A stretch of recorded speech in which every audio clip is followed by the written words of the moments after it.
What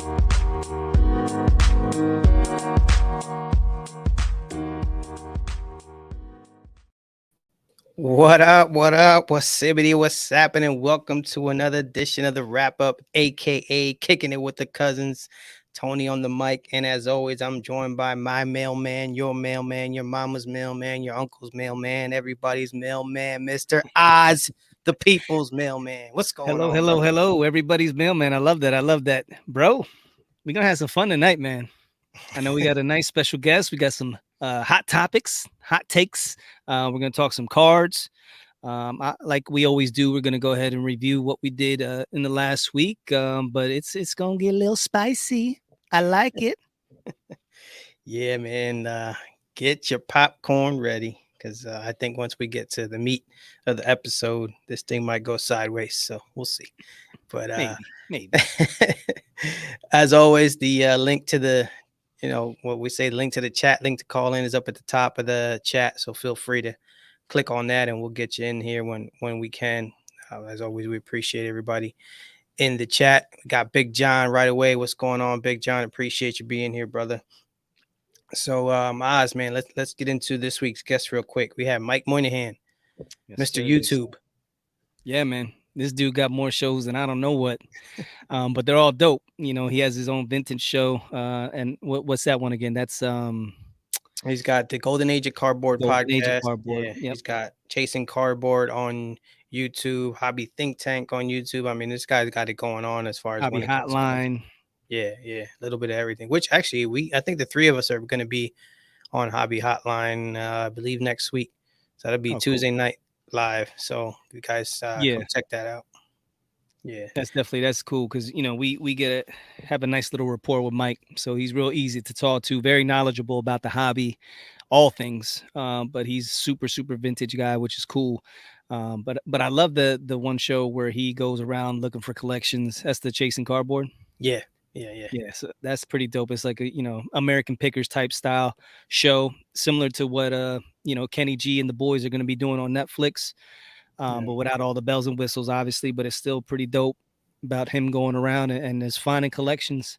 And you never know what you can find in those things, man. Yeah, no, they went to a house that had 6 million cards in it. Something like that. It was Yeah, crazy. The guy was basically a super hoarder, but of just cards. Like he didn't even have there he is. Mike's in the chat. It was crazy, man. He didn't even have like the guy didn't even have a bed or anything. I was watching this thing like, man, I saw Mike and him sweating, bringing out loading up the U-Haul. So, but that's pretty crazy. Didn't they leave 1.5 million cards behind? yeah. That's crazy, man. Like that's I don't know, 4, 5, 6,000 collections, you know what I mean? Like they Yeah, just left behind. yeah, Like, man, dude, to have that many cards, like, that's crazy, bro. He said the guy literally had what, two houses? yeah, yeah, yeah, Like, you always talk about the house of cards, but this dude literally had two houses full of cards, two houses full yeah, of cards. So that's pretty insane. You want to talk about a card addiction? I think that dude had it.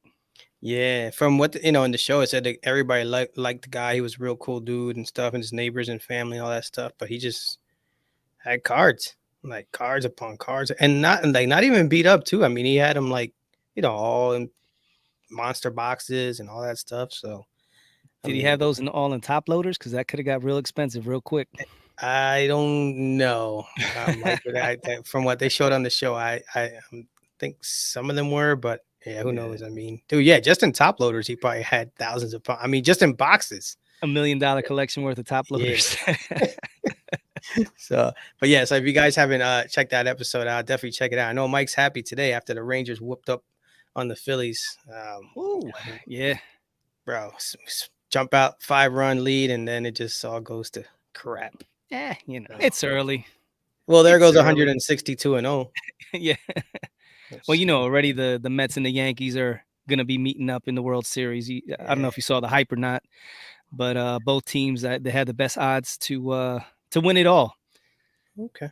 So New York sports are back, baby, The Mets win the preseason every year, so I'm not worried about them, and man. the Yankees. Yeah, so you know how Yeah, it is, but bro. yeah, it's all good. But like I said, big thanks to Mike for joining us, man. That was definitely fun.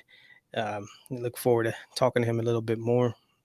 So So we have our first caller in here. This guy's becoming a regular. Yo, when you come on, you're gonna have to hit the not first time, long time. It's just gonna be long time, long time. Real quick, Mr. Sports Card Therapist Rob Jr. Oh, there he is. What's What is going on? going on? Third time caller here. Third time caller. Turn your radio off, sir. Yeah. How's it going going, on? guys? Speaking of New York fans, Yep, absolutely, man. Yankees. Listen, are you guys baseball fans? yeah, I see your Oh. boy Aaron Judge hit his first one of the year. Yep, Aaron Judge. Today was Volpening Day, so Volpe went and did his thing, and he's going to be the next Derek Jeter. He's the youngest Yankee starter since Derek Jeter to start an Nice. opening day. So was wifey watching the game with you? Yeah. Yep. Nice. When I got home from work today, actually, she was she had it on already. She was watching it. So yeah, man. You've said she's a bigger fan of the Yankees than you are, correct? I mean, We're you say we're like she both like really like we're equal, but yeah, she's a fanatic though for sure. Yeah, Nice, for nice. sure. And I was just talking to Ken today, and I said to him like, man, that's why I could overlook other shortcomings that she has because she's such a sports junkie. You know what I mean? That's funny you say that, Rob, because it's the same thing with my wife in football. So she's like a diehard Eagles fan, and Oh, she'll be yeah. watching the game when I'm at work and calling me up and be like, "What's going on?" So that, like you said, it makes up for a lot of the other nonsense that goes on in the household. So if the meatloaf isn't right, as long as she's down with the game, it's all good, right? Yeah, it's all good. Gotcha. Well, you guys are more casserole guys, right? Yeah, Big time. bro, Listen, I have yet to have one yet. I'm still waiting. I'm a big time casserole guy. I'm all about the casseroles. But before we get to the casseroles, let me bring on another guy here. Oh, we got another one. Mr. Steve Splenda. Let's Sweetness. go. Let's go. What's up, Steve, fellas? what is up, man? On, Not brother. much, brother Rob. How we doing? Doing well, man. Wow. Oh, Good. well, we're doing well. Thanks you guys for joining us, man. Like I said, we're sitting up at the bar. Let me pour you guys a virtual drink over there. And Cheers. I mean, there you go. Cheers. Absolutely. So, Steve, what's going on, brother? I ain't tapping with nothing, just coffee though. A little Irish coffee there, no? All right. No. Dude, so I guess we'll get into the meat of the episode, because actually it's perfect that you guys are here, man. Like, so basically this week's been a hot topic with these influencers, and I saw today there was guys that actually have cards that are in the latest tops, one of these top series. Yeah, man. Yeah. So 5 influencers got cards, like actual cards in the top set, man. Wow. That's huge, man. Regardless if you're fans of them or not. I mean, Yeah, that's huge. I seen what was it, Jeff? He ripped 8 boxes and finally pulled one of his own. Whoa, I didn't know that. Yeah, he with his whole family. It was him and his family, and they, basically taped it all. And I think on the 8th box, he pulled his own card. I don't know what to think about that. Like, I mean, are they going to be collectible, or I mean, I don't know. I mean, Listen, I look at it like this. Would you like to be in a Tops? Oh, I would love to baseball be in team? the set. I mean, I just don't know how like people be like, what the hell am I going to do with a cousin Yeah. Tony card? Like, they'd probably make be one good hell to of just, a coaster. yeah. No, they'll be good to like hold the table up when it's like a little on that lean. You know what I mean, but I don't think it's a bad thing. It's different. Oh, look at that. Goat collector. Yeah. He found his card today. Yeah, there you go. Goat has How many the, influencers are in this? 5? Yeah, 5. is it? Okay. So I guess this is like a little, maybe a test by. I mean, I that snuck up on me. I was like, what the heck? I can't say that I know too much about it, but I just saw that there was a couple people that It had doesn't cards. tickle my fancy, but I don't think it's a bad thing. It's something different, and it's a low end product, so it's not like, you know what I mean. Okay. Oh, okay. So It's it's more of like I think it's kind of more like not a big deal. I got you. I'm sure these influencers. I mean, if it's appreciate it, you, it's a big deal, right? Yeah. Like if I got a card, if Steve Splenda had a card, I would imagine that the vast majority of the hobby would be like, yeah, okay, but you myself don't need a or Steve, card. we'd be through the roof about it, Yeah. So I think it's You can go get yourself a real cheap Splenda sugar packet. You don't need a card. I want the Splenda, like RPA with the little piece of Splenda packet, in the card. Like, that'll be kind of dope. But here's the thing. I think, like, is it good for the hobby? Yeah. Does it move the needle?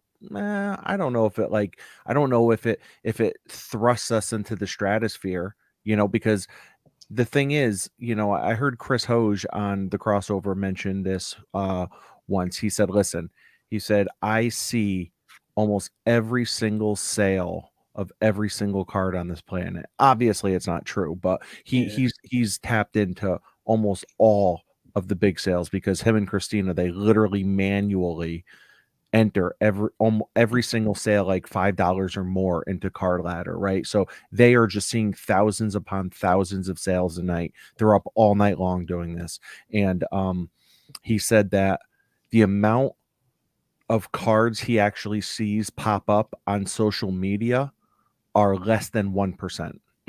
So basically, I think most collectors are not on social media. Most collectors are not in the hobby. I think they're existing and that's how it works for them. So I don't think having like a big content creator in the product, I don't think that moves the needle mightily in favor of the hobby, but I think it shines a little bit of light on what we all do here.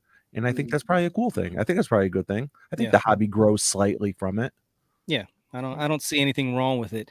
But the main thing I wanted to bring up first of all was just certain kinds of markets that in the last year, like say F1, wrestling, Marvel, kabooms, downtowns, all these things that were pumped to the moon.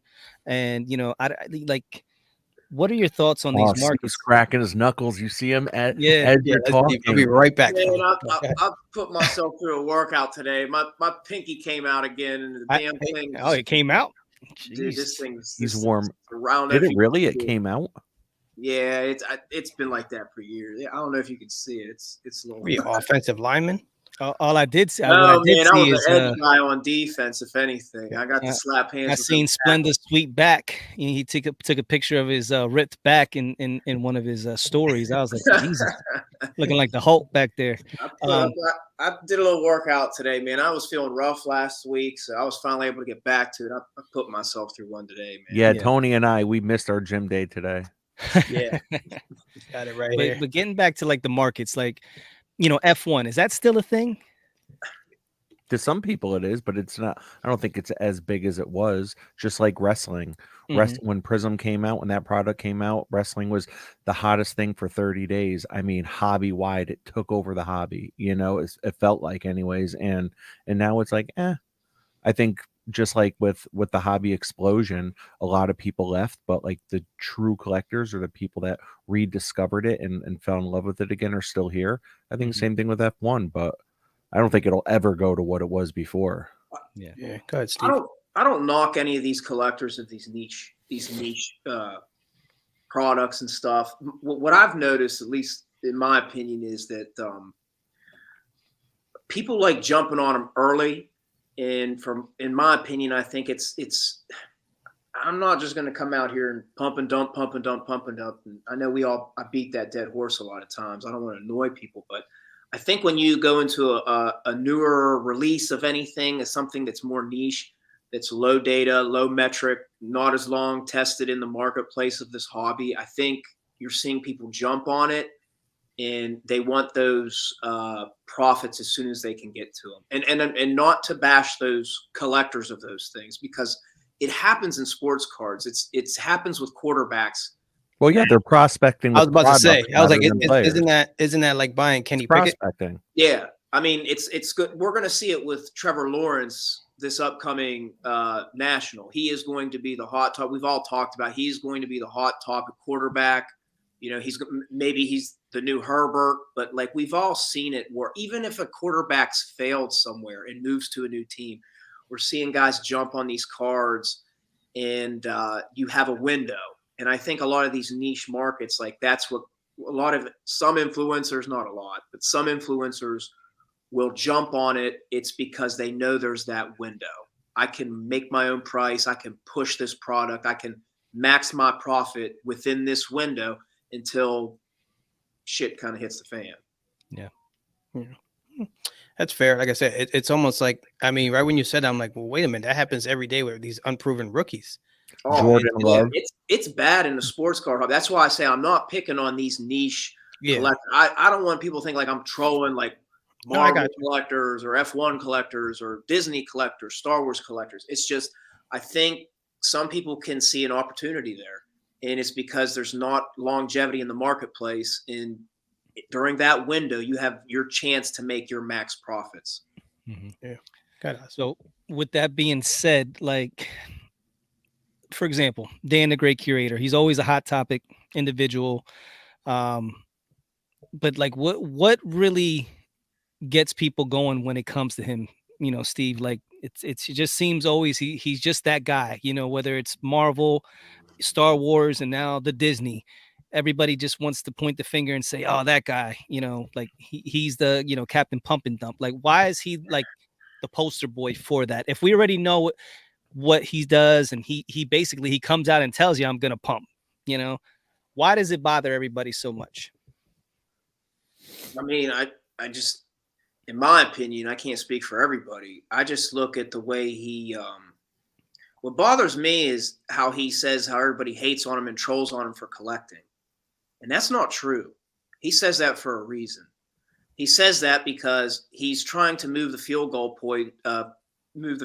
post from the actual topic at hand.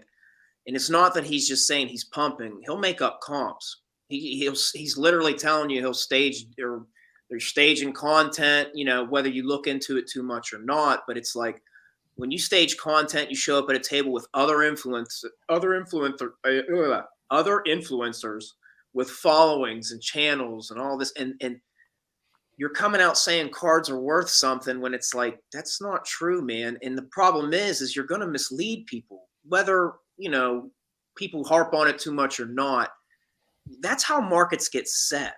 And I just think he can pretend that people are trolling him for collecting. No one cares that you collect, bro.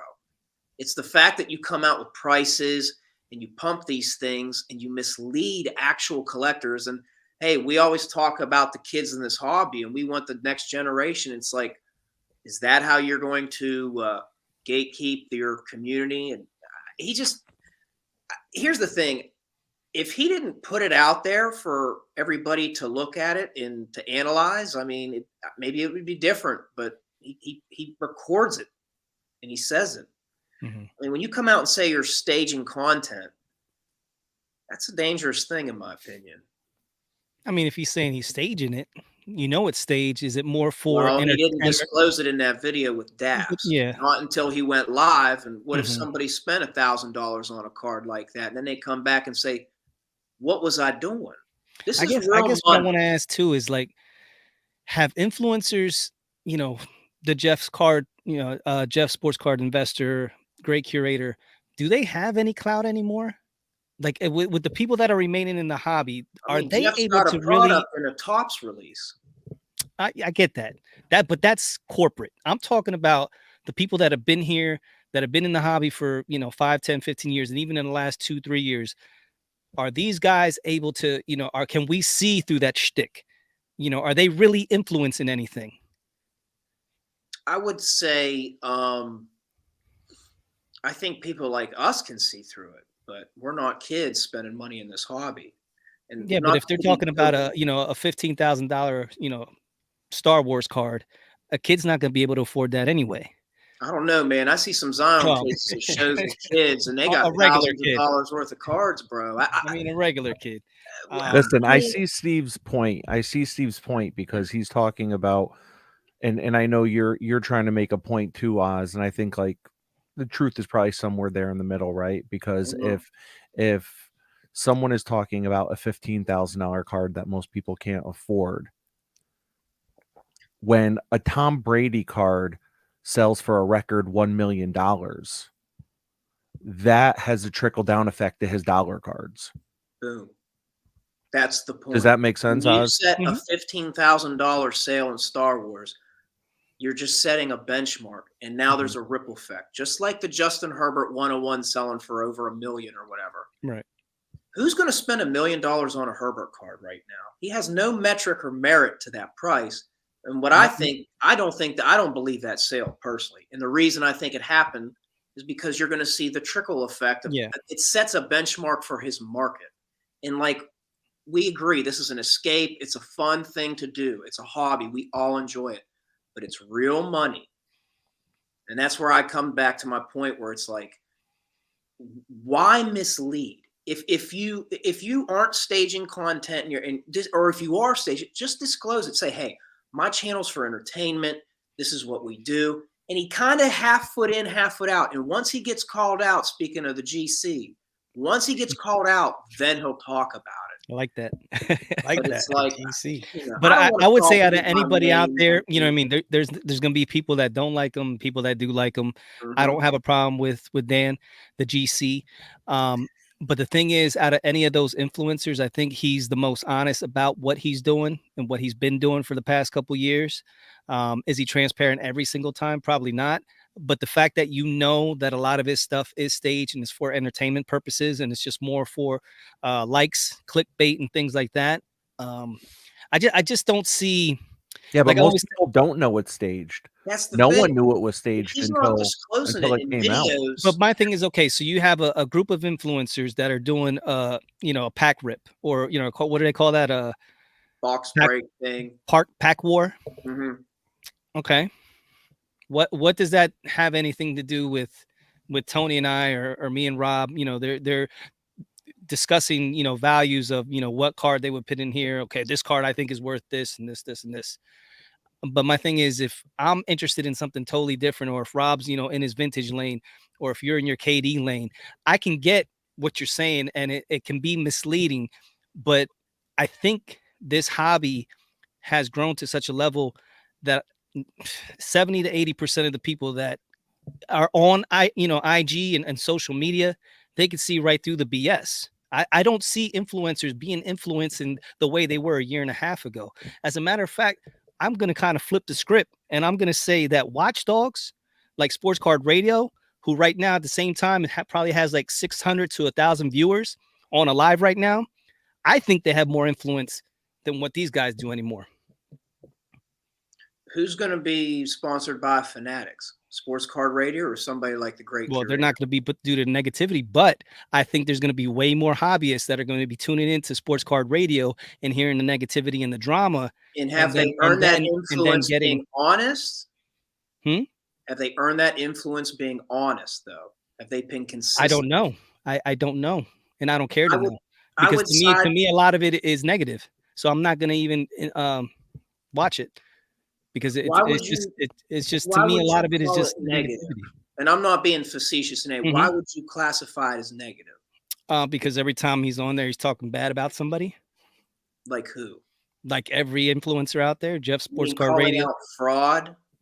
Well, like I said, fraud is one thing. Like if you're calling out, I don't have a problem with these guys. The hobby watchdogs calling out fraud. I always say, bring me the trimmers, bring me the shillers. Bring me, all those people that are doing anything nefarious in the hobby. If you're calling that out, like card porn used to do about 2 years ago, and they would call things out, cool. I love it. Do that all day. Let me go back to the GC real quick. And no dig at all. I love you, brother. Does GC say he wants to grow the hobby? Is that what he wants to do? Everybody does, yeah. Right. Is this the right way to do it? By manipulating staged content? Whether it affects somebody or not, is he setting markets by pumping stuff when he admits it? I don't know. I can't answer that because I don't get influenced by that type of stuff. Are we? The masses do, though. The masses do. I got a lot of people out here that are making comments that are saying personal responsibility is a trait. Look at it through the reach he has. He's got a big Instagram following. To say he isn't an influencer, to say he's not, you know what I mean? I just feel like it's a little naive, and I'm not, I know. Okay, let me put it to you like this. If you were to take Disney, Marvel, Star Wars, and put it up against Michael Jordan, Kevin Durant, and Mickey Mantle, who do you think has the bigger IP? Well, Jordan. Well, no. Disney and Star Wars would probably have bigger. Right. So this is what I would say. What are the collectibles in Marvel? What are the collectibles?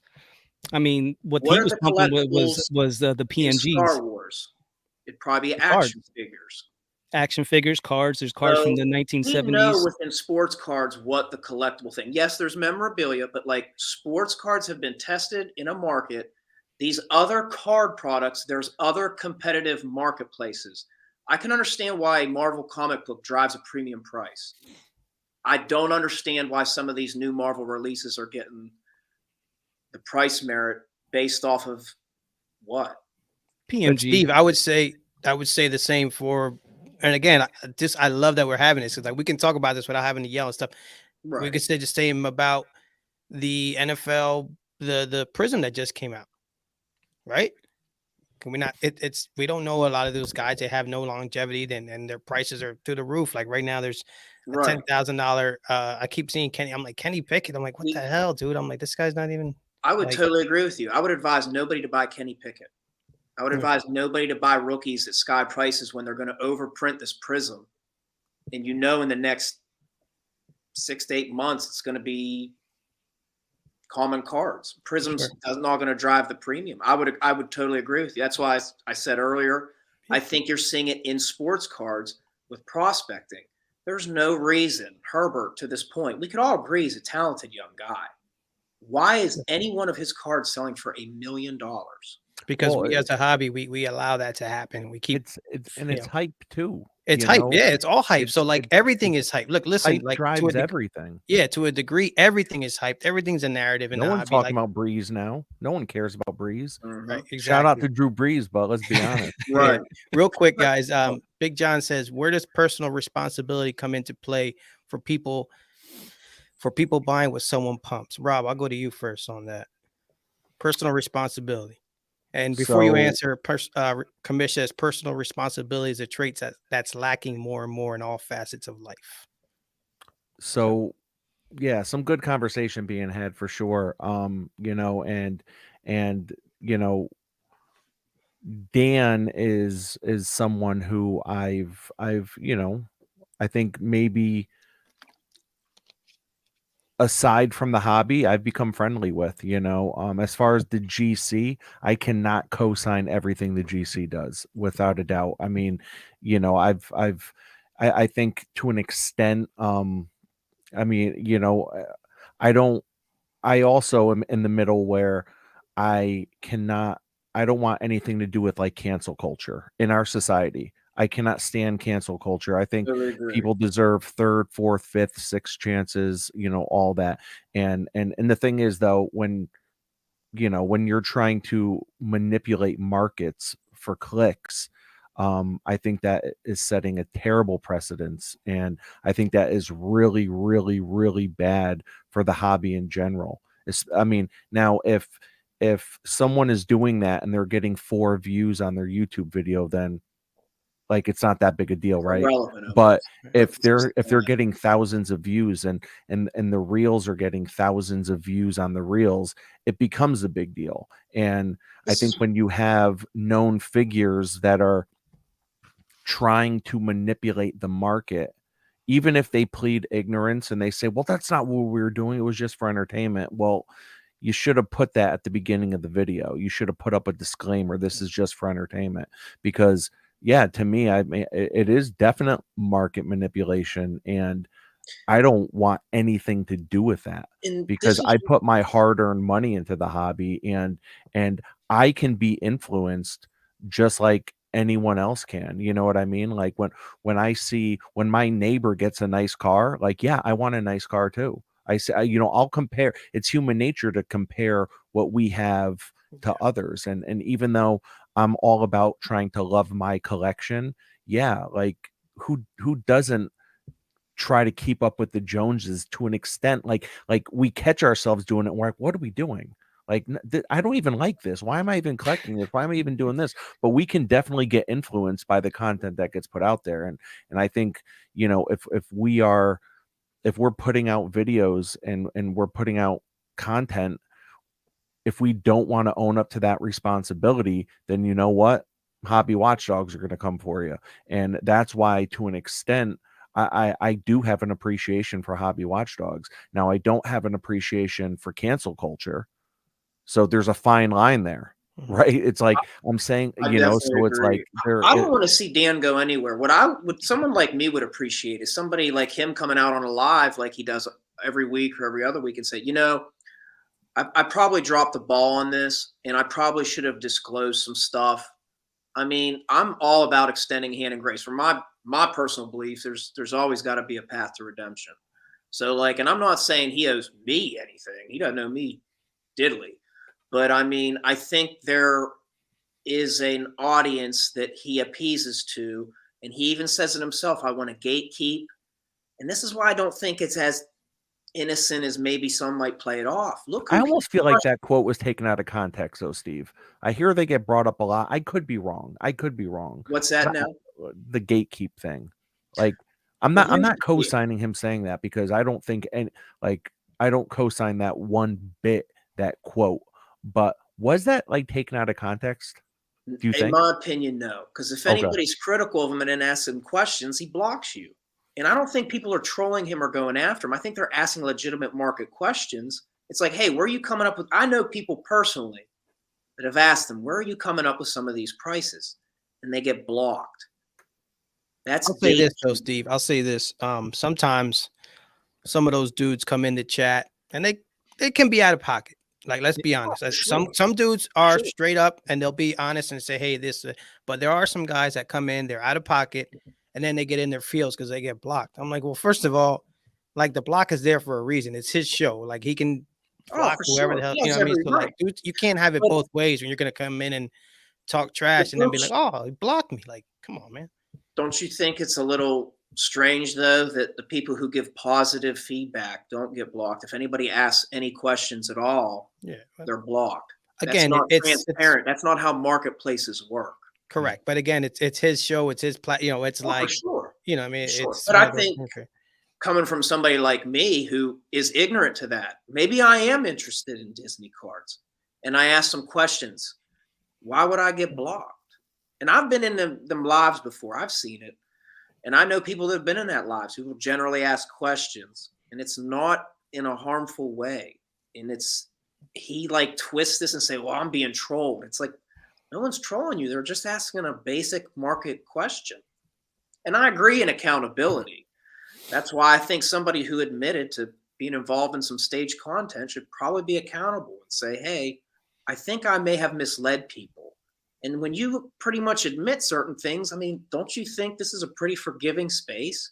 I think it's a pretty positive collectible space. People don't want to like hate people. I think there's more networking that goes on than anything. People, I'm gonna have to there's more people that are willing to do content. There's a lot of hate in this hobby, dog. I hear what you're saying, but there's a lot of hate in this hobby that is there? See. There is, bro. Let's not be pie in the sky now. There's a lot of hate, bro. There's a lot of hate. Awesome. I am.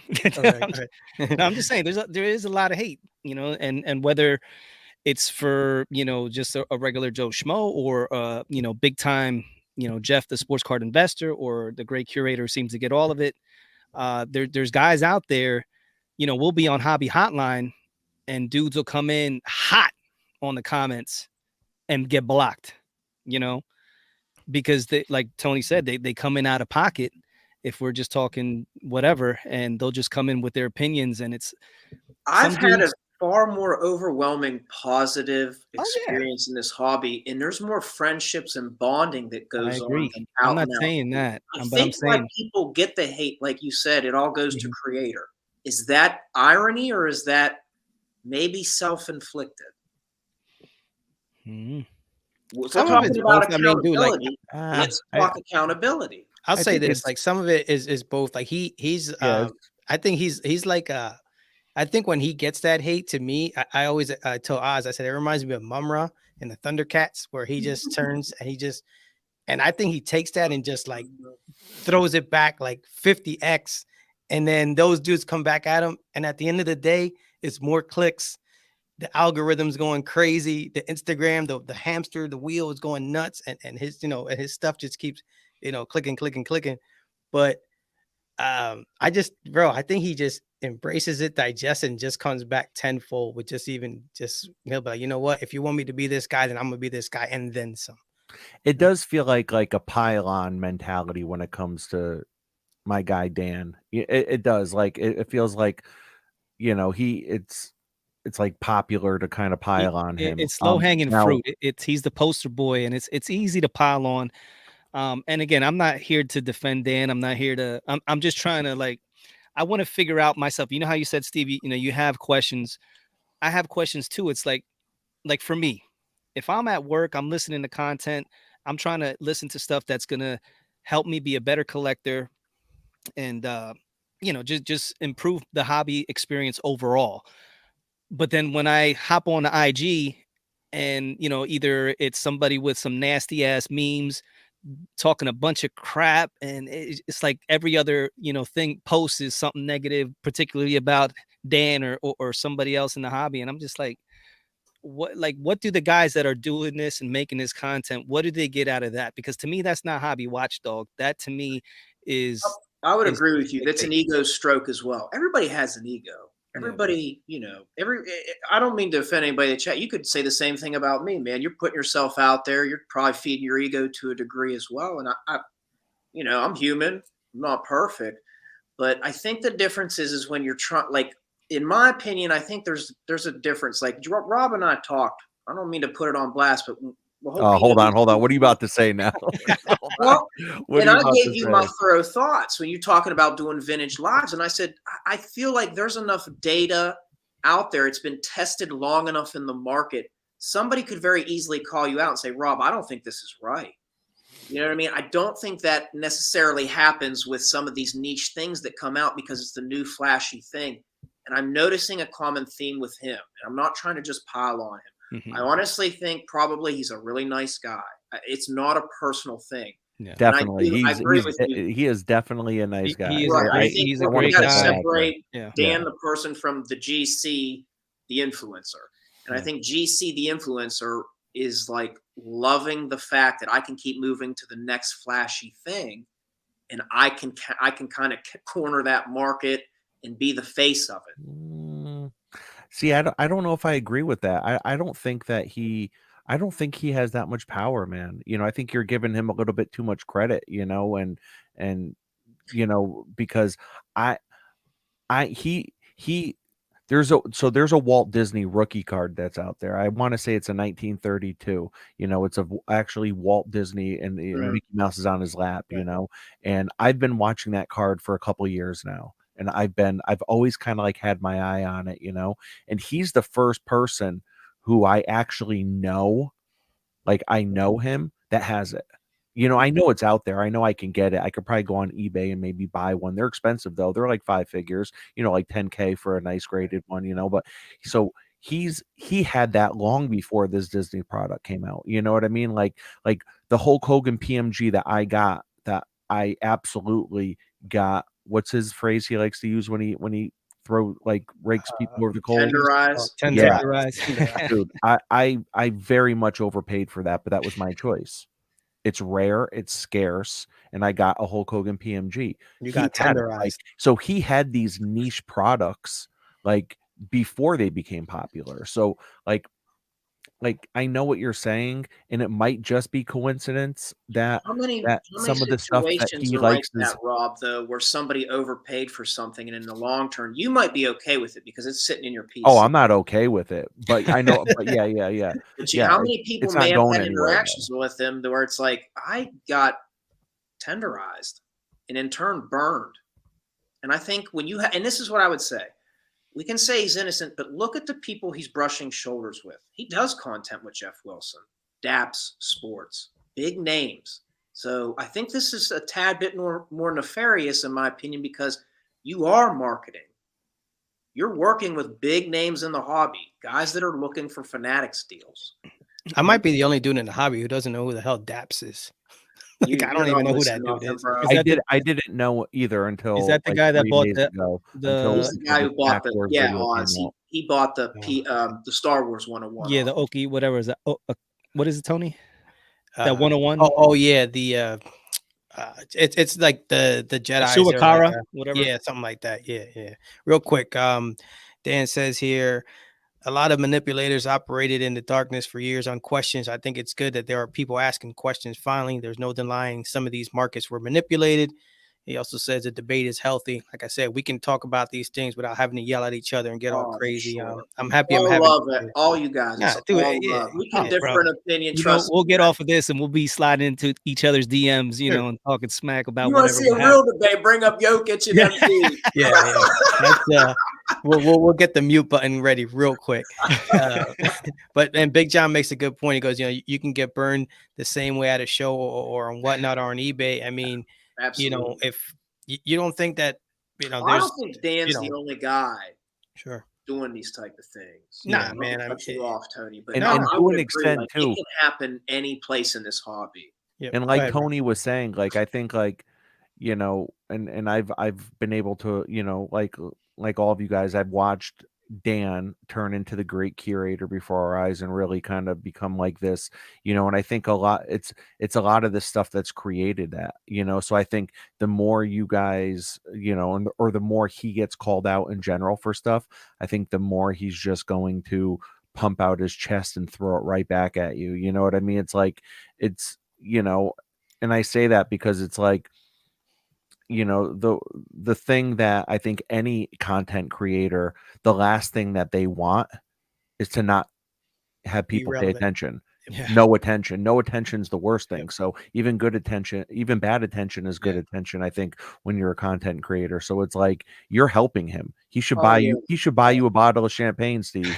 Like seriously, you know what I mean? Absolutely, it's like the amount of time that like has been spent talking about him, Dude, and he's not just always here tonight, just in general though, Yeah. overall. And I know when you talk about him, Steve, you're speaking to like a bigger market, and you're talking about individuals like him, and he has kind of become like like Oz said, that poster boy, but I think Dan is just going to continue to do his thing and collect, and I was introduced to him as a collector, so I'm always gonna, I think first impressions mean a lot. I was introduced to him as a collector who likes niche products and is funny, and that's how I'm probably always going to kind of look at him. The Pack Wars video though left a really bad taste in my mouth, I guess I'll say, like a really bad taste. I totally get that. And nobody's perfect. You know what I mean? We Yeah, screw up. Absolutely. And like I said, he didn't come out and say it, but then when he got called out on it, he said, yes, I that wasn't, that was staged. And he that's the thing with Dan.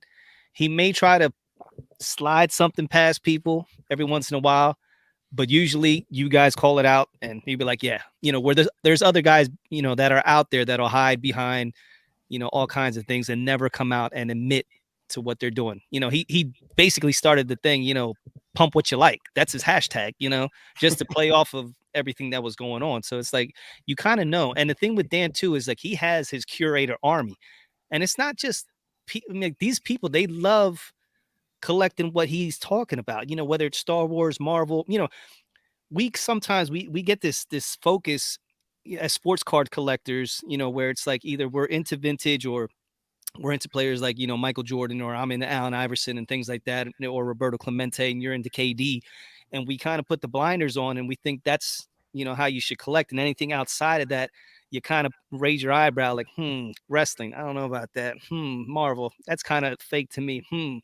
F1, that was pumped. You know what I mean? So it's like anything that's not what you're doing almost kind of becomes suspicious. And it just happens to be that Dan is pumping all that shit that is suspicious to what we as sports card collectors. And it's like, is he really on the up and up, or is he, like you say, being nefarious? And to me, he's been collecting this stuff, whether it's G.I. Joe, he has all kinds of uncut sheets of stuff that he's had forever and a day. The Marvel cards that he has right behind him, he's had that for a while. So it's not like, Dan's coming out of the blue, the woodworks in these last couple of years and developed this persona just to beat people out there and make as much money. Yeah, he wants to be profitable. We all want to be successful in what we do. He's a lawyer, so he's taking a lot of time out of what he's doing to do this content and to try to make it a full-time thing. Nothing wrong with that. I'm never going to hate on anybody that's trying to be successful. And do we screw up at times by, sometimes greed gets in the way and we do something that we may not like? Yeah, that's very possible. But with Dan, I know he'll own up to it. That's the only thing I say about any other influencers out there. I know Dan, if, push comes to shove, If he's doing something that's shady, he'll let you know. But for the most part, he has thousands and thousands and thousands of people that follow him because they like what he's doing. He's entertaining. They find him funny, and they like the stuff that he's talking about: Star Wars, Disney, Marvel, toys. Right. So it's This is where just a little bit of pushback. Mhm. I'm not disagreeing with anything you said, Oz, but like, let's say me being a KD guy, Mhm. I would never want to set a precedent for KD cards where other people who collect KD would overpay for them. I would not pump them. What would you guys think of me if KD and the Suns win a title this year? Mhm. You see on my Instagram story, all my KD's up with crazy prices. You'd look at me differently. You'd say, Would I? I would just say yesterday's have every price was right not. to It's do not it, today's but price. you would And that look at happens it in the hobby all day differently. long. Yeah, If but Oz, somebody, weren't you getting on people about selling that guy, that Bills card, about that guy that got injured? Remember? oh, that's totally different, Rob. Yeah, I mean Dude was that was dying on the the dude field, and dying. they're fucking selling his car. That's way different than what we're talking about.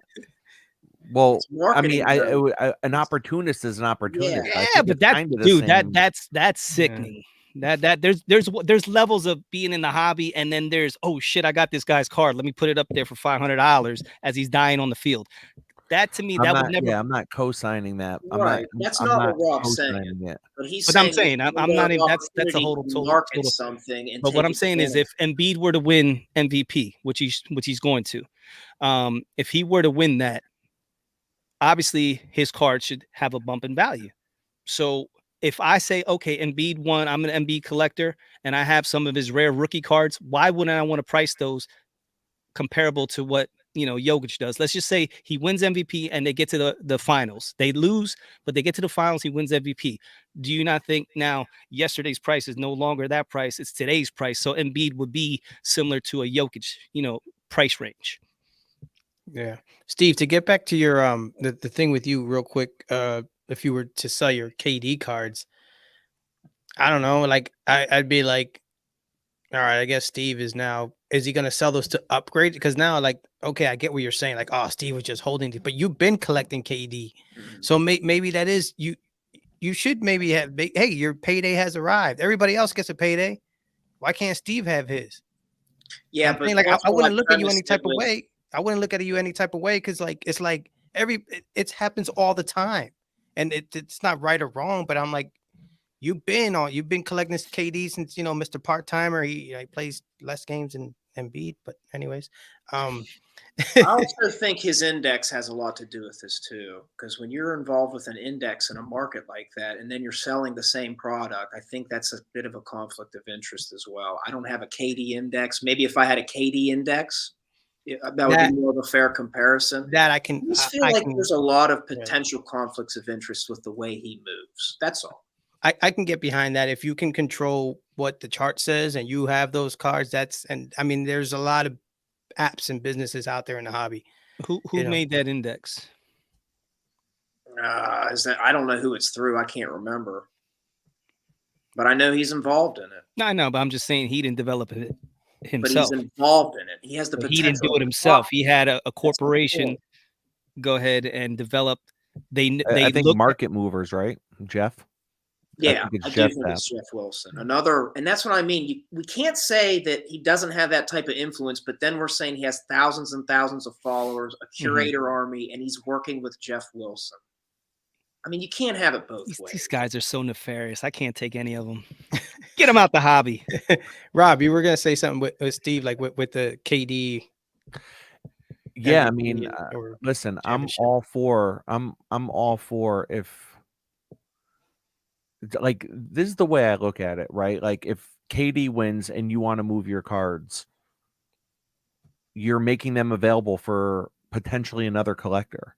Mm-hmm. You know what I mean? And even when, I mean, I didn't own any of those Bills players cards. I didn't own any of his cards. I didn't even know who the guy was, right? Yeah. But like, I think anytime anyone jumps on like a bandwagon, I immediately always try to see the other side. Like, if I'm talking to a hardcore Republican, I immediately like put on my Democratic hat. And if I'm talking to a hardcore Democrat, so I'm always like trying to like balance things out. I don't know if it's like the social worker or therapist in me or what, but so when I remember listening to Cousins and you guys were talking about how wrong it was like the worst thing in the world. People are scum of the earth if they're selling this guy's cards on eBay. And I'm like, well, what if like his family, and this is extreme, but hear me out. What if it was his family members that are like, oh my God, I haven't talked to him in like 5 years, or I went to high school with him and we're all big fans of him. We've been rooting for him. He's in the league now. He just got injured. Hopefully there's a card of his on eBay. If something happens, like I want something to remember him by. And if everyone had that mindset, like I'm not going to sell that scum of the earth stuff, like then it wouldn't get in the hands of people that like But see, you this know, is it was why I intended said to get in if the I hands sold of. my Katie's right after, say, he won, and I put an absorbent price on them, that's what I think is more comparable to this DeMar Hamlin thing, and that's why it's like that. I'm taking advantage of an opportunity. Yeah, but that's the hobby. That's That's the been hobby. And this is though. what I would That's say. the hobby. Hobby. Yeah, Yeah. that's always been the hobby from day one. The hobby right now is still isn't regulated. It's the wild west. It's Right. always been the wild west. It'll be whatever somebody's willing to pay for that card right here, right now. And the person with the loudest mouth is probably going to get the most amount of money. You know, so it is what it is, man. I just don't see. Sometimes it just gets hypocritical to me where we can do one thing in one avenue and then in another avenue we want to call that out as if that's not part of the hobby as well. Yeah. Real quick. So, Commish says, if that's the price that it would take you to part with it, Steve, then that's the price, but like I said, that's the hobby. Everybody's, collect their stuff and we all want it to be, worth billions. Real quick. House of Zone asks, what do you guys think of UFC cards here for the long run? For me, I always say UFC cards, guys don't stick around in the UFC long enough for me to see longevity. I mean, Conor McGregor, one of the biggest names in UFC. I'm not an expert on his cards, but even he's not fighting anymore. Guys like the guys are just here today, gone tomorrow. That's too quick of a sport. I think that you don't even get the longevity to build up any type of that. If anything, that's a real quick pick this guy up and move him. Cards by Joe actually would know. I know he does a lot of that stuff. So I don't know. You guys, anything on UFC long run, Steve? No, I Well agree. I think you have diehard fans and collectors for sure, and I think you should just be careful before you buy because, like Tony said, it's like it's the Listen, guys, longevity of those careers. With anything out there, dude, anything is collectible. Just because you don't think it might not be, there's always a buyer for anything out there. So what we got to understand that too is like something, like I said, we put the blinders on a lot of times, but dude, UFC, there's goats in UFC, even though they're not fighting now. Like you mentioned Conor McGregor, and then there's the old school guys that fought in the very beginning. So there's a track record to UFC. It's been around a long time. You know what I mean? It's not like, and a lot of people love watching UFC. So if they want to go ahead and extend their fandom into buying cards, there's nothing wrong with that. How long will it be and last? I don't know. Now I wouldn't, say, hey, I'm going to recommend you putting all your money and your assets into UFC. I'm not saying that. But if you're a fan of it and you want to go ahead and you want to purchase some cards for you because that's what you love and you love those things. Like for me, I got a bunch of toys, He-Man toys, which I'm sure none of you guys give a shit about.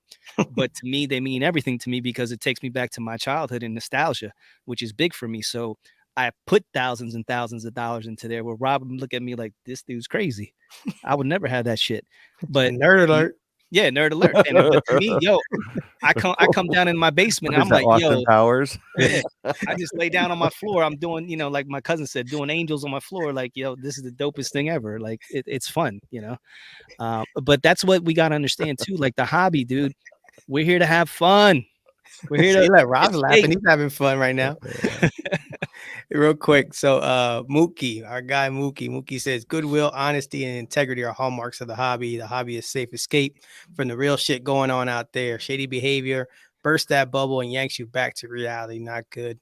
Yeah, I think we can all agree on that. But man, listen, we always say when there's money involved, there's always going to be all kinds of goofy stuff going on. But I mean, listen, there's 90% of the stuff, we're talking, maybe we're skimming the surface. Rob, you always talk about that iceberg and we always only see the tip of the iceberg. when it comes to nefarious shit in the hobby, we're probably just skimming what it is when we're talking about Jeff and Dan and people like that. Oh yeah. The real OG nasty nefarious dudes, we don't even know who the hell they are, and they're still out there, and there's sharks in the water, and they're just waiting for new guys to come in, and it's always been that way. And that's why I push back on the hobby, just the blind hobby positivity talk. Sometimes it's like you got to realize there's bottom lines that want to be made in this. Like there's people wanting profits, and that's why I maybe I'm too tinfoil hat myself, I could admit, but I'm very analytical on certain stuff because I do think there's a lot of things in this unregulated market people do not know about. They're not aware of. I'm just lucky. I'm around some very intelligent guys who do a lot of good work, and they explain to me things, and I definitely look at a lot of things differently now. Yeah. I tip my hat. I mean, your guy, actually, Rob's having him on his panel, man. Like, I've seen some of your stuff, and that dude, Hobby Shark, man, he, to me, like, he doesn't say things without having some backing to it. Like, he tends to be like, yo, I'm gonna say this, but this is why. And you know, so he has a reason. My man gets put on Instagram jail every other week, bro. I mean, you know, he's saying he's touching some hot buttons, and I'm be honest, they only censor people who are spitting facts. They don't want people talking who are saying real truths. They don't like that. Yeah. So he's now that's that tinfoil hat stuff right there. You know, but, I think I'm guilty sometimes of the overly hobby positivity stuff. Like I think, you know, I think it's because I do want to have my blinders on. Those blinders that Oz was talking about, I do want to have my blinders on. You know, it's like if I see something negative or something I don't agree with, I just click unfollow, you know, and then for the most part, my entire timeline is just stuff that I've really curated.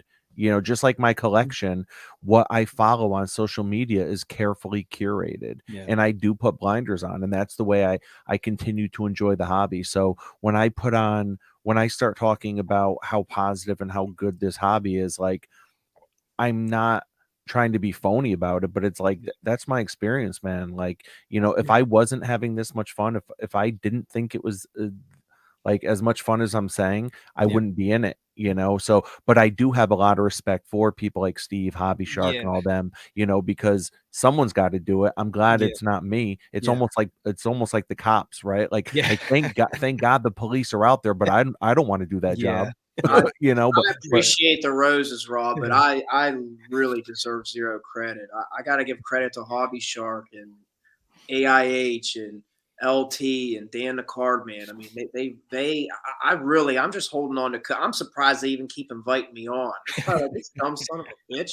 Like, you bring the sex appeal, bro. Listen, don't let Splenda fool you. Listen, I remember when Rob and Amil had the bounce, and I remember Splenda getting shout outs back in the day. So Splenda's been around in the woodworks. You know what I mean? He's been, you know.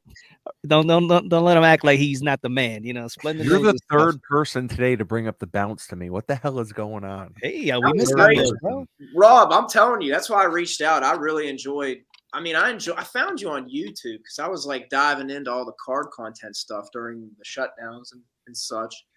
And once I saw your like card show vlog is what got me going. And I watched like the whole 45 minutes. I was like, dude, this guy's like fair and he's pretty transparent. He tells people when he's not interested and why. Like I said, I really appreciate how he goes about this.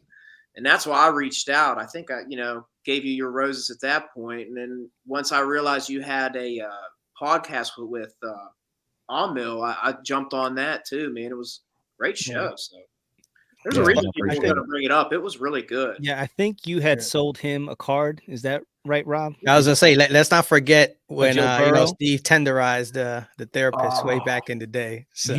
I didn't even remember that. You guys remember that? I totally forgot about that. Yeah, you got jacked on a Joe Burrow, and he was talking smack about it. And it doubled. I sold Steve a Burrow, and it doubled when he went on the Super Bowl run. You did a trade. What'd I get from you? You got my Rice, Elway, Marino, and Montana Raw rookies. I still have those. And then I got your Burrow 10, and it just happened to be like I mean, the football season was going on, was but like it was probably December. towards the end of the season, right before Cincy hit that playoff run. Yeah. And I remember I didn't Interesting. expect So you to we got talk about it in the Splenda. podcast, but I kept like messaging You Rob. I hear was like, Splenda hey, it's flipping up to and 350. I got it at like 220. And Yeah. then like it Manipulating got up to like markets. 300. Then it went to 350, 450, and it got up to like 700 by the time Dude, they were in the Super it Bowl. like tripled and quadrupled. Yeah. And meanwhile, I'm sitting here with some raw vintage I got. What the? So you're telling me Splendor got the tenderizer out. Okay. Interesting. All right. Splenda was Army. tenderizing fools before the Yeah. GC. My tenderizer with my sugar For packet. sure, man. Shout out to our guy Samuel Evans. Samuel Evans says it's good to put blinders on, but we can't be complicit in behaviors and actions that exclude people and the value they bring to the hobby. Absolutely. Couldn't agree more. Well man. said, You know what man. I'm saying? I'm proud of our show, man. We bring a little bit of everything on here. I can stand on that. I mean, I might be wrong. Shout out Craig, because I found out, I can't remember if I heard Craig on Rob's podcast from way back. And then Craig got a hold of me. He's like, yo, I'm doing this podcast with these guys called The Cousins.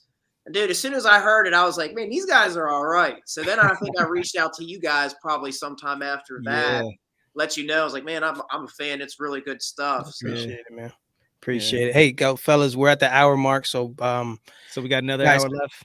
Yeah, I know. You guys got any cards handy? We'll do finish up with our little card of the week action. You got a card around? Splendid. You got a card there? Yeah, I actually got two. All right, go ahead, Splendid. I got to shout out Cousin Carmine.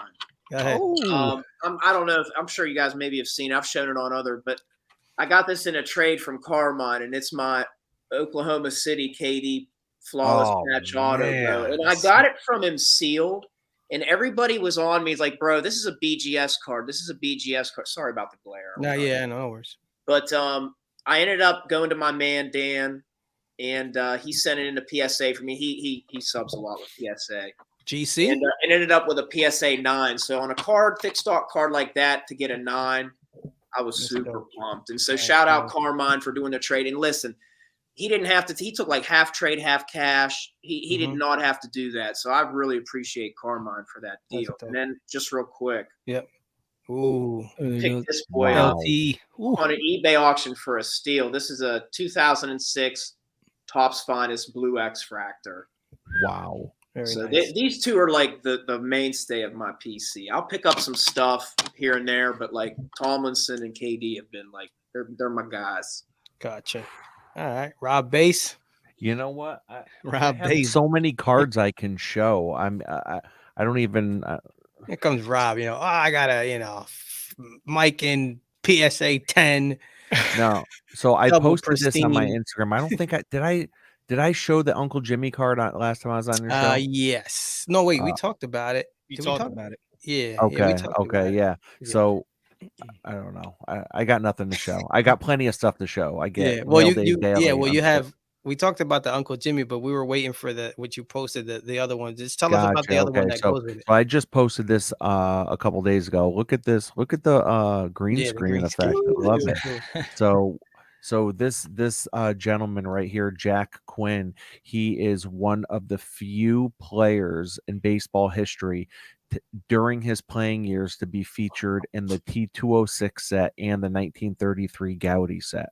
So he's one of the few players to have playing day cards in both sets, which means he played from like 1909, 1910 to 1933.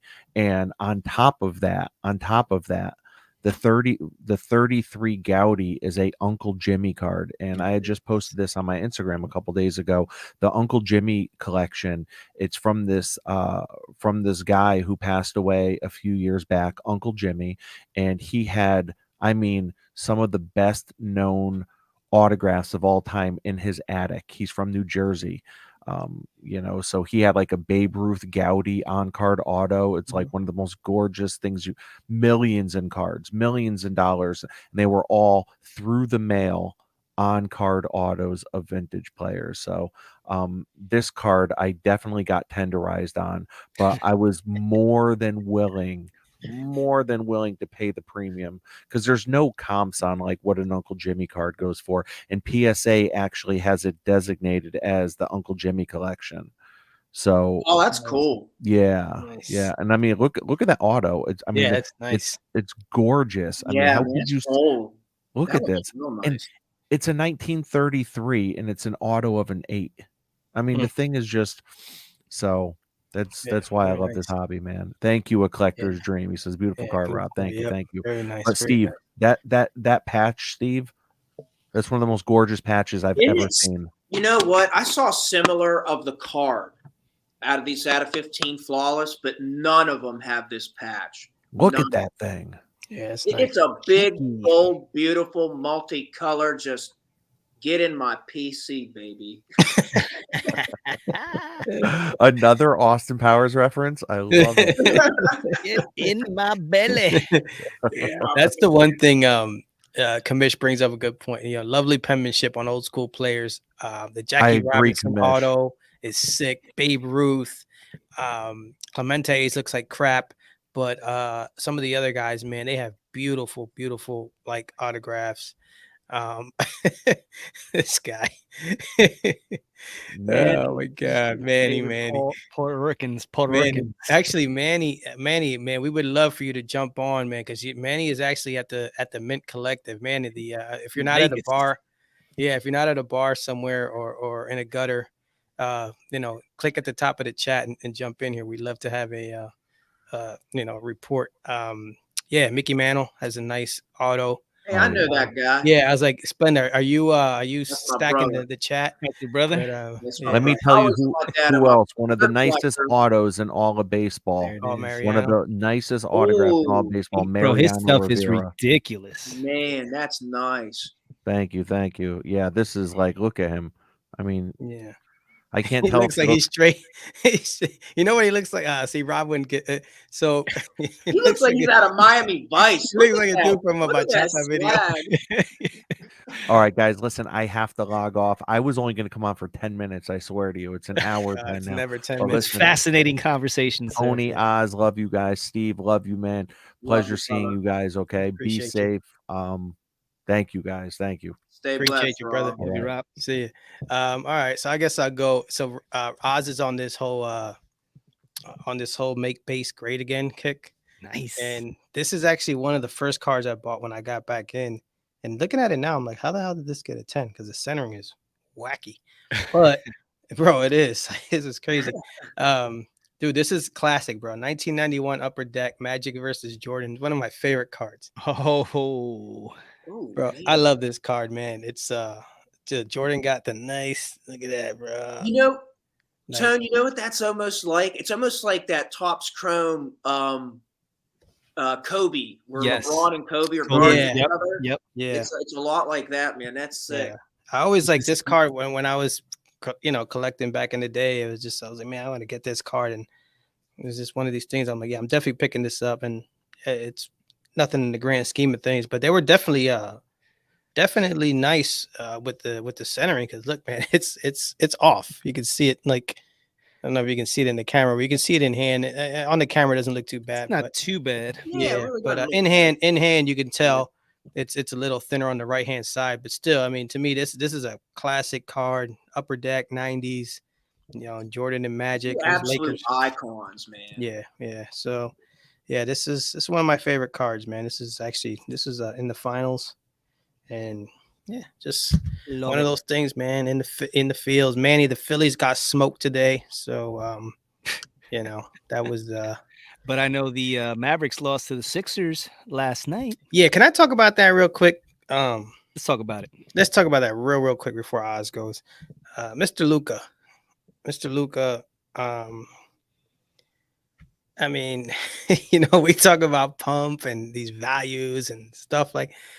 Him and Zion both. I think. Bro, this is the dude that he hasn't done like nothing. Like he can't even get his team to get 500. Like they don't even come on, man. I totally agree. Like he's a bucket. Don't get me wrong. He's a special talent.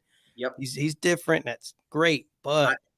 I just don't know if having two ball dominant guys on the same team like that is ever going to mesh. Kyrie does play I off. like the idea of bringing in talent around Luka, but not a guy who demands the ball like Kyrie. Nothing against either of their game. We both know I think it was too late, man. Well, you know, that- and even yeah. like I think a whole year together probably would work way better than how Right. it just meshed at the end of this year. They're already in the hole, and then you try to bring in Kyrie, and they It was just almost desperate, you know? yeah. I think Yeah. Dallas was like doing anything they could to bring anything up to bring around Luka, and I don't think they realized it's like, dude, we brought a guy who also needs the ball just as Yeah. much. That's Yeah. hard to kind of Yeah. blend in.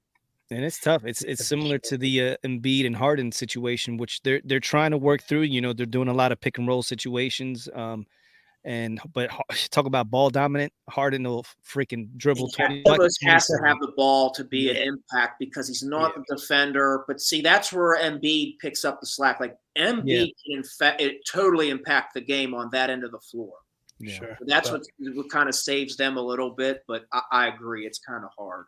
Yeah, for sure. All right, Oz, what are you gonna blow away the room with All right, today? I got I ended with 3 cards. So I'm gonna go ahead. I'm gonna go with an Allen Iverson. Now this is a flawless enshrined signature, and it's the card is a 9. It's out of 25, 22 out of 25, but the auto is a 10.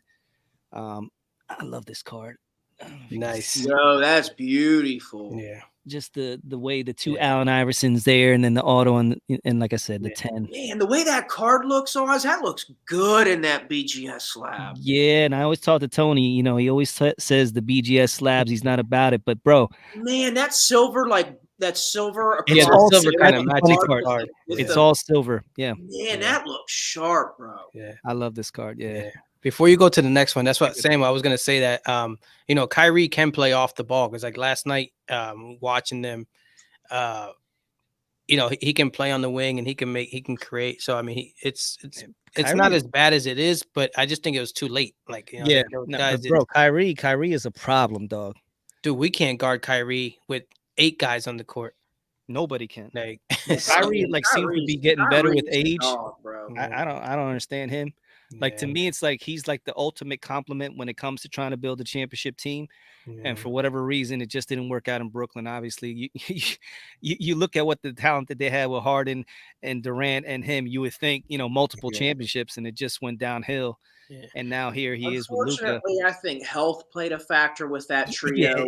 Oh, The bro, it was COVID just a bunch of situation things. didn't help, and Kyrie has every right to stand the way he does. I actually support him on that. Like I can but when the government's not letting one of your 3 guys play for a season, I mean, and then you get rushed back right before the playoff, it's tough. Yeah. It's Yeah. tough. It was a weird situation. Yeah. I don't feel bad for them. So go ahead, Oz. Too bad, So, Brooklyn. no sympathy, cold bad. blooded. If you've been watching my looking at my IG lately, you know I've been on a Michael Jackson kick. Michael Jackson was one of my childhood idols growing up. So I went ahead and I got a 1988 Fans Rock Pop Stars. Now it's 2 cards and they're stickers. So this is the bottom half of Michael with the Billie Jean, He got and the, here's the top half with the rest of his face. he got So the it's kind of hard 19 with the slabs to Yeah. figure it out, but There you go.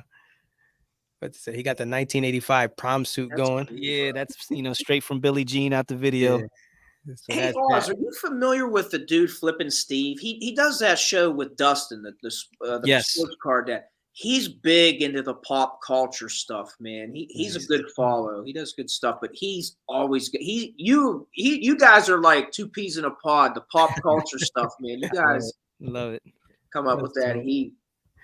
Now this one I posted last night, and this is the 1985 Prism Jewel sticker. Now this is I'm sending this one out. I want to show it what it looks like. It's actually very big. If you compare it to a normal card, you know this, you can see this sticker is pretty. Oh, gotcha. Yeah.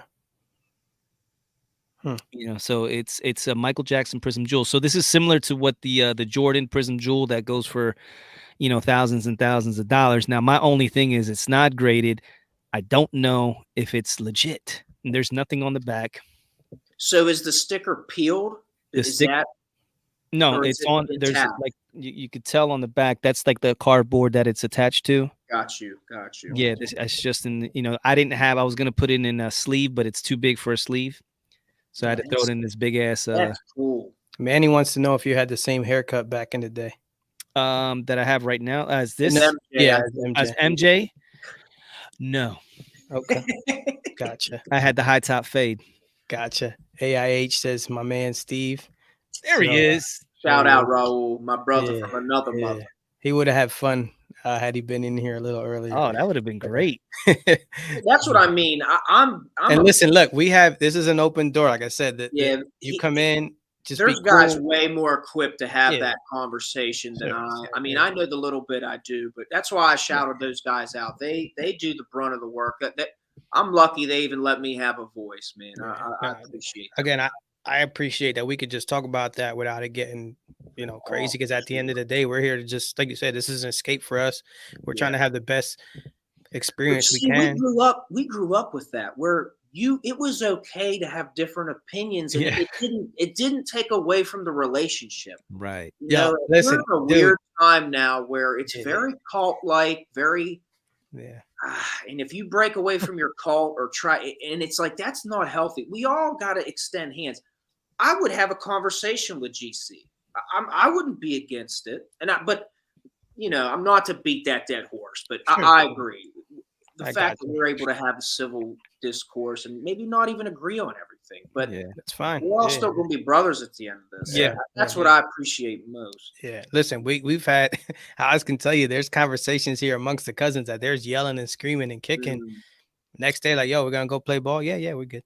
Yeah. Like it just, it's like get it out, let it out, and shoot. Yeah. That was every day in my household with my brother. So So, but thank you, Manny. You're Manny always shows up late and finishes strong. Yeah, Manny's the closer of the show. We appreciate Manny. I wish he wasn't drunk and he could have got on and told us how the Mint's going. I see that thing's going out I'm there. pro drunk Manny. Bring him on. Yeah, we're gonna see drunk Manny at the National. Mr. Thickolo himself. Sure. I don't mean to keep y'all. That's the one question I wanted to ask y'all. We're hopefully I'm booked. I should be up there. What are you targeting? What's the card that you want to target at National? Ooh, good question. So I wish Rob was still here. I wanted to ask him too. Good question. Off the top of the dome, see, like what happened, dude, like my national plans got thrown all out of whack once we got this trade night thing, and I've been kind of focusing on that. You know what? I think last year it was the Clemente rookie was the goal. I think this year is going to be one of those, I'll know it when I see it. Like right now, I don't have anything. I mean, we have a few months to get there. Yeah. But like I'm in a different headspace now with the hobby. Like I feel like I don't necessarily need any, like, I don't feel like I gotta get something. Like I gotta, I just feel like when I get there, it just be one of those. It's almost like Craig goes in like to the shows like that. He's like, I don't really have a plan as far as what I'm looking for, but when I see it, I know it makes sense. You pull the trigger. Yeah. So right now, I don't know, Oz, if you got a specific. I really don't. We talked about how, it really does come to when I buy cards, Steve, I have a plan, but I have so many different ways that I go when I do collecting. It really has to be something that moves me. So, obviously I'll look if it's an Allen Iverson or a Dr. J or, a Wilt Chamberlain. There's certain players that I'll go and I'll look for. It's tough because I'm the kind of guy, like when I collect a card, I want it to be rare. So if I go vintage, it's not necessarily rare because there's tons of them. It's just a matter of, how much money am I going to spend to get it, as close to a 10. Yeah. So then to me, I'll get it and I'll be like, I like it. Situation too, because you're in a lot of lanes. Yeah. But that's a good thing. So like you can go to a show and like you can go up to the pop culture cases. You can go into basketball. You can go into football. And that might be something where I go to a pop culture case and I see some a Michael Jackson auto that would blow me away. And that, because I'm stacking chips. I'm making sure I got the money. You know what you need, bro? What's that? You need a Jeff Wilson Tops. I'm waiting for that AIH / Steve Splendor dual auto. That'd be dope. But I'm this dude. Like I said, I don't. If anything, like I'm gonna take my cards and maybe even try to upgrade my Clemente. Maybe that's something. But I don't. What about you? Are you looking for? Because I've been thinking about this ever since I've booked. I even wrote some ideas down, and I've come down to this. Like, I'm not as big into modern. My era is like late '90s to like early mid 2000s. That's where I really like. If there's 2 cards I would really target, it would be the 56 Clemente. I don't know what grade. It's in vintage is such an eye appeal thing. There might be a 5 that blows my mind away. There might be a 7 that's like, you know what? I think that's an 8. Maybe I'll go after that. But the one that I do really want is, now that I have the flawless KD in his OKC, I would love to get a nice chunky flawless KD in his Golden State. Okay. And we talked about this before, because the Oklahoma City days was like the come up. Yeah. The Golden State era was more like the stamping of the legacy, the glow finals, up, the glow up. Yeah, the glow up. Yeah, that was the glow up. Yeah. Okay. I like that. And I mean that should be, we shouldn't have a hard time finding that. Maybe even unless I find a red PMG Allen Iverson 97, 98. Yeah, I mean that I've never seen one yet of all the shows we've been to. And Steve, I actually almost entertained last week was that show out in, like, near Pittsburgh, right? Where you were, was it last weekend? Yeah, man. I've actually had a busy month. The beginning of March, I went up to that Shipshawana show in that's where Manny be at, Indiana. Yep. And then I had a show in Youngstown, which isn't really big. It's more like a mall show. And then last weekend, my old man came down and I hosted him, and we did that show in Washington, PA. That's what it was. And I know the guys who set that up. That was the first time they did that show, and it was really successful. It was packed, man. Okay. It was a good show. Nice. Didn't make any pickups. I did sell one Jokic there, which made sense to.